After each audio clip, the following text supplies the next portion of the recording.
சரண்யா. நான் இப்போ ஒரு 5 லிட்டர் குக்கர் எடுத்திருக்கேன். இதுல வந்து ஒரு 1/4 கிலோ துவரம் பருப்பையோட ஒரு கைப்பிடி பாசி பருப்பும் எடுத்து ஊற வச்சிருக்கேன். அதை உள்ள சேர்த்துட்டேன். மஞ்சள் தூள் சேர்த்திருக்கோம், பெருங்காயத்தூள் சேர்த்திருக்கோம். இதுல நான் வந்து ஒரு கைப்பிடி சின்ன வெங்காயமும் 5 பல் பூண்டும் ஒரு 4 பச்சை மிளகாய் 2 கட் பண்ணி வச்சிருக்கேன். அதை உள்ள சேர்த்துக்கிறேன்.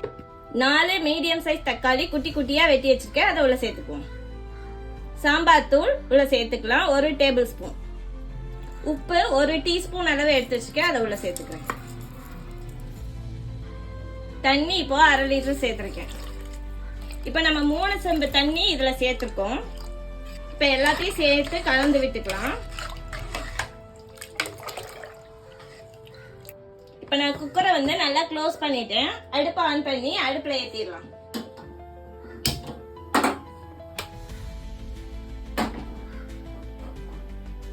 இது வந்து 5ல இருந்து 7 விசில் வரட்டும். விசில் போட்டுக்கிறேன்.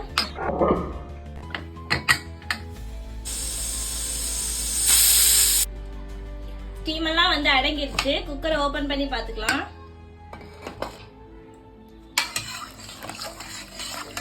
நல்லா வெந்துச்சு. கொஞ்சம் தண்ணியா தான் இருக்கு. இப்ப நம்ம தாளிச்சுக்கலாம். வடைச்சட்டி நல்லா ஹீட் ஆயிடுச்சு. இப்ப நம்ம எண்ணெய் சேர்த்துக்கலாம். 1 2 3 4 ஸ்பூன் எண்ணெய் ஊத்திருக்கேன். எண்ணெய் ஹீட் ஆயிடுச்சு. 1/4 ஸ்பூன் கடுகு சேர்த்துக்கலாம். கடுகு நல்லா பொரிஞ்சிச்சு. 1/4 ஸ்பூன் சீரகம் சேர்த்துக்கலாம். சீரகம் நல்லா பொரிஞ்சிச்சு. 1/4 ஸ்பூன் தனி மிளகாய் தூள் கலருக்காக. இப்ப நம்ம கருவேப்பிலையும் காஞ்ச மிளகாயும் சேர்த்துக்கலாம். நம்ம சாம்பாருக்கு கெட்டித்தன்மை கொடுக்கறதுக்காண்டி இட்லி மாவு வச்சிருக்கோம் இல்லையா, அதை 1/2 கரண்டி எடுத்து நல்லா தண்ணியா கரைச்சி வச்சிருக்கேன். அதையும் உள்ள சேர்த்துட்டேன்.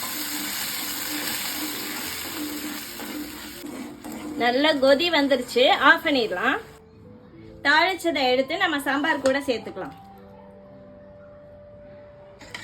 அவ்வளவுதான். நல்ல கம கபனி இட்லி சாம்பார் ரெடி ஆயிடுச்சு. இது கூட நம்ம கொத்தமல்லி நிறைய சேர்த்து பரிமாறலாம். நல்ல பெரிய பீஸா எடுத்து நல்லா சாம்பார்ல போட்டு பெரட்டி எடுத்துக்கோங்க.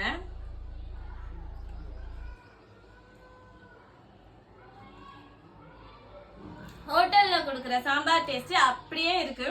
நீங்களும் செஞ்சு பாருங்க. மறக்காம நம்ம வீடியோவை சப்ஸ்கிரைப் பண்ணிட்டு பாருங்க. லைக் பட்டனை தட்டி விட்டுருங்க. நெக்ஸ்ட் வீடியோல பார்க்கலாம். டாடா.